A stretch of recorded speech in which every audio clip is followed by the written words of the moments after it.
Hi, everyone. Sonia, Charlie, and I thought it would be a great idea to get together and have some conversations. Now we're in a much more serious COVID space. We're all taken aback by it a bit. Some of the people in our diocese have been in lockdown for nearly 8 weeks. Some are in their second week. Some have been voluntarily in it, and then we're all in it. So we're really aware of the difference that it makes, and we thought it would be great to talk about our experience of COVID, some of the spiritual practices that we're engaged in to sustain us. And with the clergy, we're doing some work at the moment about how to engage with difference. And we're going to talk about the 3 practices that they identify in that course. And we hope that this is encouraging to you. We don't know how many of these we're going to do. We quite like talking to each other. We're not so sure about putting together videos and editing them and all the rest, but we just wanted to share with you, as your bishops, our care and concern for you, our prayer for you, and something of what we're reflecting on at this time. So our COVID-19 experience.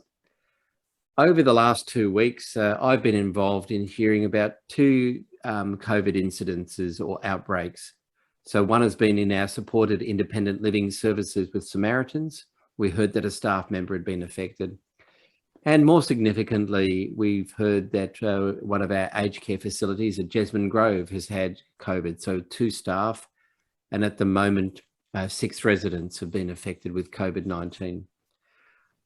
My COVID-19 experience in that has been twofold. Firstly, I've been really moved by the care and compassion right across the whole diocese, from Anglican care, Samaritans, schools, clergy, parishioners, trying to make sure that we respond well to these circumstances. It's just been deeply moving to see the encouraging part of it.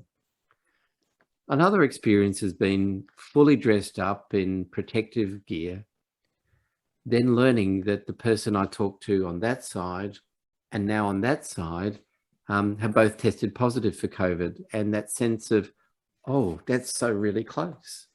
I think I'll be okay. I've had 1 COVID test and it was negative, and I'll have another one tomorrow.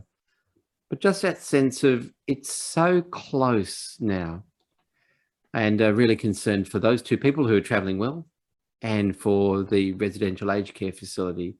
But just that sense of this time it's closer, and making me reflect more on how I look after the people I love, how I look after myself, how I care for the diocesan community. So that's been my COVID-19 experience at the moment. Bishop Sonia, what's your COVID-19 experience been? Well, it's had a bit of Jesmond Grove in it as well, actually. It's a complete change of routine. That's the first thing I noticed. So the whole shape of the week changes because there's no Sunday. There's plenty to do in the week. But it's also a bit flat because there isn't the usual engagement with people. When we knew that there were staff shortages at Jesmond Grove because of people isolating, there was a call that went out, could people help? And I thought, because I live alone, there people I engage with daily at home, and I was really happy to go and do that. It's a way to assist, as a way to represent our team, as a way to represent the diocese in the being together piece. And I've really enjoyed the times I've done. I did some shifts over the weekend with a couple of other clergy. And the section of Jesmond Grove that I was working with, people who were quite able, so it was full PPE, and just sitting and talking with people, hearing their stories. They've got to stay in their rooms for their safety, and just being around to support them and support the staff who are on site. When I go for my morning walk, I'm a bit cautious about the fact about sort of staying well distanced. I don't want to catch anything that I could take in there the next time I do go. I don't want to bring anything out with me. And putting on the PPE is a bit confronting, having to have a shower when I leave, complete shower before I leave, and put on fresh clothes and throw my old clothes immediately in the washing machine. That reminds me how close it is. So it's got a sort of a weight to it, but it's nice to also have had some things to contribute to improving the lives of others at the same time. And Bishop Charlie, what's your COVID-19 experience been? In this current round, it's been a sort of layered experience of gradually becoming more locked down. I'm not been at Jesmond Grove. I've had advice that that's not safe for me or my household at this stage. The household is a homeschooling kind of household, and Ah, our two have adapted well to homeschooling. In fact, but they were not pleased that they had to do it again. It has to be said. And so Jake came home and made a very definite statement that the universe had conspired against us all. Bishop Peters experienced that mode of Jake once fairly directly, and the thing about our family dynamic is home is a base for us all shooting off into the world, doing the things we do and coming back and reporting to each other. And when we're all at home alone together, that flicks us into a different space where we more naturally spend time relating together, a holiday time kind of mode. So we have to be deliberate about how we are in the space. So that becomes complex. And with how lockdowns and not lockdowns and the Central Coast part of the Coastal Episcopate being locked down, and I got stuck in that at the beginning and had to isolate for a couple of weeks and then not, and things, all that betwixt and between has been quite disorienting this time. I've been really impressed at how our parish clergy, particularly on the Central Coast, but others now, have picked up the ministry that they had, have learnt and used and worked out what's worked a bit and what's been less helpful, and are also being quite, I feel, being quite wise in having conversations about what's caring for them in this space, because it is more burdensome this time. It's closer. I still live in the world of, I know people who know people who've had COVID, although my mother's just been in a memorial service in Queensland where she's had to be in quarantine for 2 weeks after it. And that's been the thing, the isolation of from the world while being closer in the household is a strange juxtaposition. So that's the kind of experience. And I'm mourning the Sundays more than I expected I would. that's a great segue into the next piece, which is, what are the spiritual resources that sustain us at the moment? And a little while ago, I discovered that Spotify, which is sort of a music streaming service, had an Anglican psalm chant a channel. So all 150 psalms are available in Anglican psalm chant. And I've really enjoyed being able to hear the psalms chanted like we would hear at the cathedral at Evensong or at a diocesan gathering for an ordination. And so I'm listening to the psalms of the day chanted, and I've got out the Book of Common Prayer with the psalms in that so that I can follow the words really fully. And it's just been a really rich treasury for me to do that. So that's been the little gift of this more recent experience, is Anglican psalm chant on Spotify, and listening to the psalms of the day, and recognizing that for all time and in every age, people have actually grappled with the world that's around them, and sometimes with great joy, and other times with really deep, powerful emotion. Sometimes they're angry with God and sometimes they're delighting with God. And that's been nice to do in a very Anglican way. Bishop Charlie, what's been sustaining you at the moment? You probably won't be surprised to hear that it's conversations for me. The conversations lead to other places, but my mentor, Bishop from Canada, has stopped having an official role with me, but it's sort of dissolved into a friendship that only ever happens in this space. One day we might meet bodily and it might be a terrible shock to us both. But we have a conversation where we resonate, and Terry said to me not long ago, I think we've been given to each other as we've both gone through what have been quite challenging and tough times. He observed that in all the time he's known me, there hasn't been an ordinary day in the Diocese of Newcastle. Mm. And I thought that was, that kind of thing is a lightening of the load, and that has prayerful spaces and celebratory spaces and lamenting spaces. I also have two other conversations, a spiritual direction conversation, and I've found a theological friend, a person whose way of thinking and reflecting resonates really well with my way of thinking and reflecting, so it's easy to have the conversations.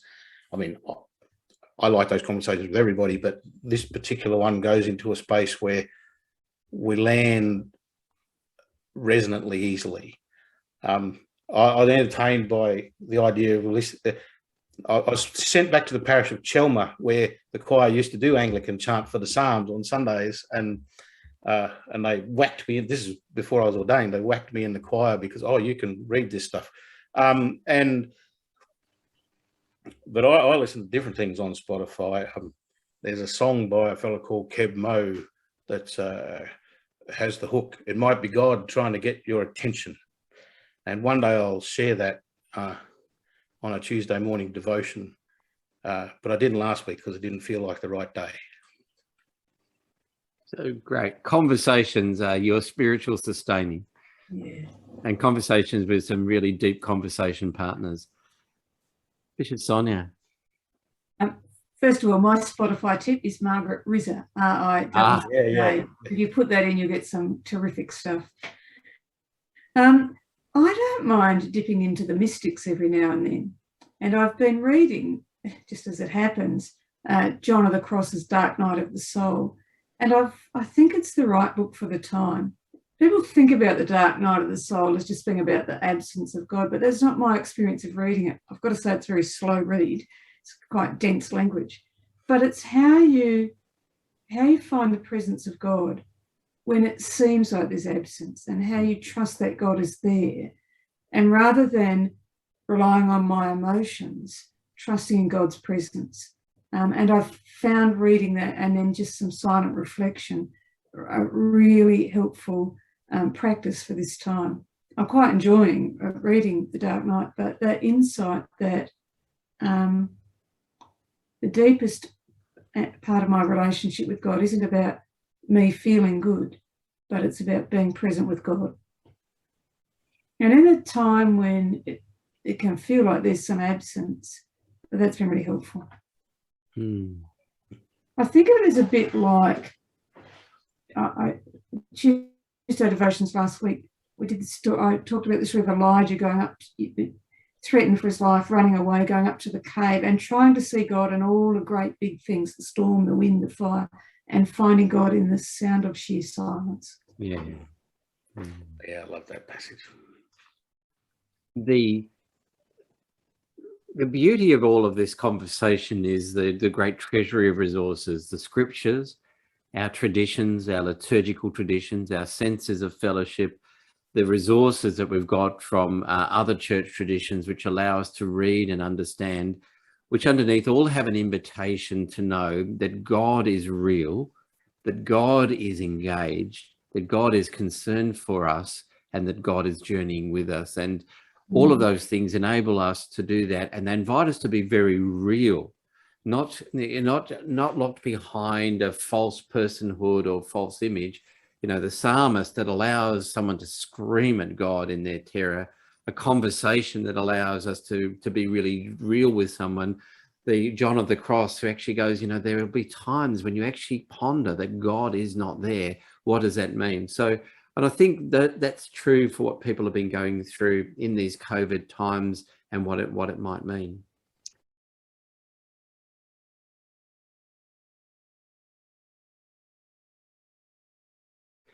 The clergy of the diocese this week are doing a great cause, which has been designed in partnership with the Archbishop of Canterbury.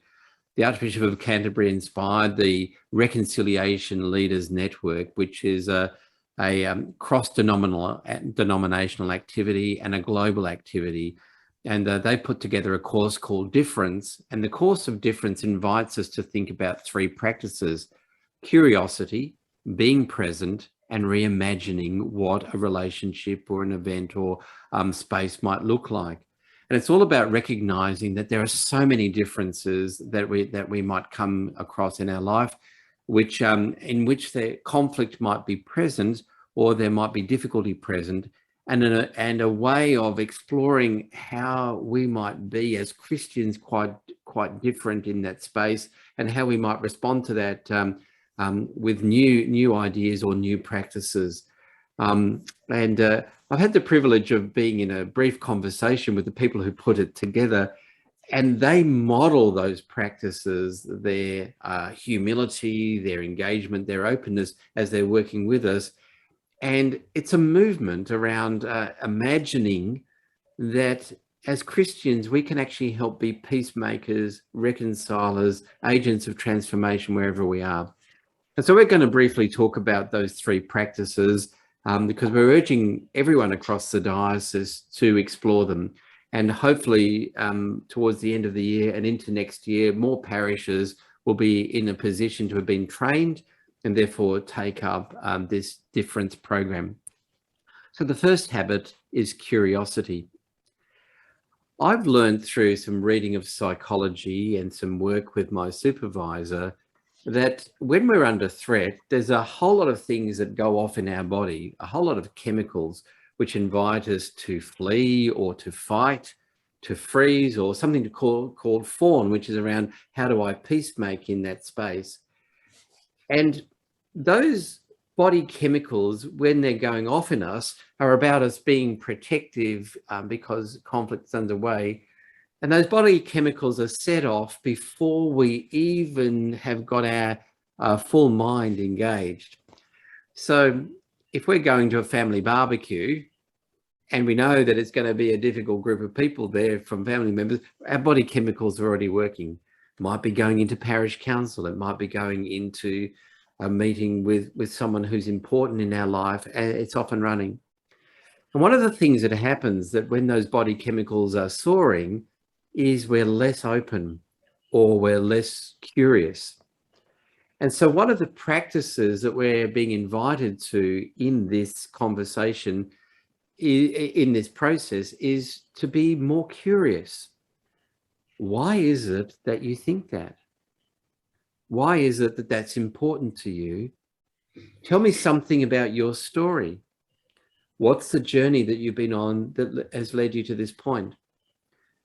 For me, one of the most curious figures in the scriptures is Nicodemus. Nicodemus was attracted to something about Jesus and went to him by night because he was afraid and basically said to Jesus, tell me more about this that's important to you. And we see Nicodemus in John's Gospel a number of times, and we see each time that he's gone on this journey. So the first practice we're invited to is to be curious. And the idea might be, if I'm feeling tension with someone, I'm feeling a difficulty with someone, or it's a contested space, why is it that you are you in that space? And what might I learn by being open to you? The practice of curiosity. The second practice is around being present. And Bishop Charlie, you're going to tell us a bit about being present. That landing in the place of curiosity invites a gear changing into the possibility of the presence. One of our colleagues in one of the groups yesterday was tussling with whether curiosity comes first or whether presence comes first. I think the practice of the curiosity might lead into the presence. Presence is about genuinely being with someone, particularly in the space of difference. And really difference is everywhere. So even when we do this thing with the three of us talking, we spend some time being present with each other first, so that by the time Bishop Peter presses the record button, we already are present with each other and hopefully more present in the conversation that follows. When I was a new incumbent in the bush, a very opinionated organist, liturgical assistant, church warden, expressed a different space where for her it was extremely irritating that everybody came to church and they all talked with each other and greeted each other at the door, and it wasn't working for her because everybody should come to church and be quiet and saying their doing church prayers beforehand. And my natural reaction to that would have been, get a grip. All these people come from all over the place,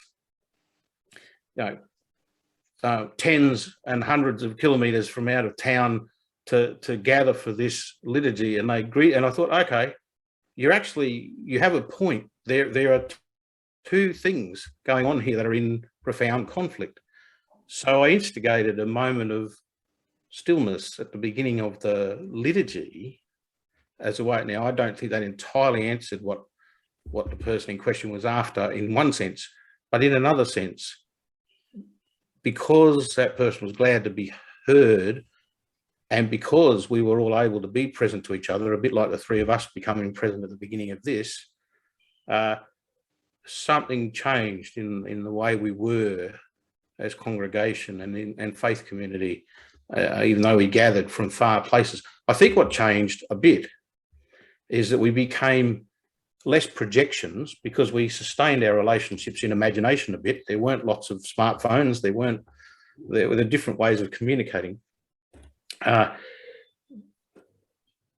so there was a sort of genuine recognition of one another, and then a genuine way of being together in the space. And a lot of stuff dissolved that I think that got out of the way. So there's a more hopeful being together in the presence because it's less agendaed by what we've brought into the room. And that allows a space of creativity to emerge, but I don't think that's my part in this conversation. Sonia, I think that might be up for you. I think it might. Reimagining. What do they say? The definition of madness is doing the same thing over and over and hoping for a different outcome. Reimagining is how we might creatively look to a different outcome. In some of our parishes, we've been doing reimagining by saying, if we keep going the way we're going, we're not sure that what our future will look like. We will have a stronger future if we reimagine what we do with some of our neighbours. In the context of today's course, we were talking about, in the afternoon session, we were talking about forgiveness and reimagining and forgiveness. And we used the story of John 21, where Jesus says to Peter, "Do you love me? Feed my sheep. Do you love me? Feed my sheep." That story. And in the group discussion, we had the interesting insight that Peter was changed by that discussion. That Jesus didn't just say, "Oh, it's all right, Peter, just get on with it. Go back to being a disciple." But he took him on a journey in which Peter emerged changed, and Jesus gave him a different future, "Feed my sheep." And Peter then was able to move forward into that reimagined future. And we talked about the fact that when we're forgiven in a relationship, that's something new that emerges in the relationship and shapes it in a different way. And so we don't just go back to what it always was, but we take in that new experience with us. So in the process of forgiveness, we want to reimagine what we want that relationship to be and how we want to move forward. So reimagine, thinking creatively about a new future and how we will inhabit it and how we will commit to it and play our part in it. So you've heard three practices: curiosity, being present, and reimagining. Our hope that in hearing snippets of this conversation, there might have been a word, a phrase, an idea that's captured your imagination and gives you hope and encouragement during this COVID season. We want you to know and be assured that we're praying for you, and we know that you're praying for us. Prayer is an essential ingredient where we actually find ourselves aligned with God, with God's hopes and dreams for us and God's purposes for us as we take part with him in transforming the world. Please be assured of our blessing for you. And should we be still in lockdown next week, there's a chance we'll do another video like this. Thanks, everyone.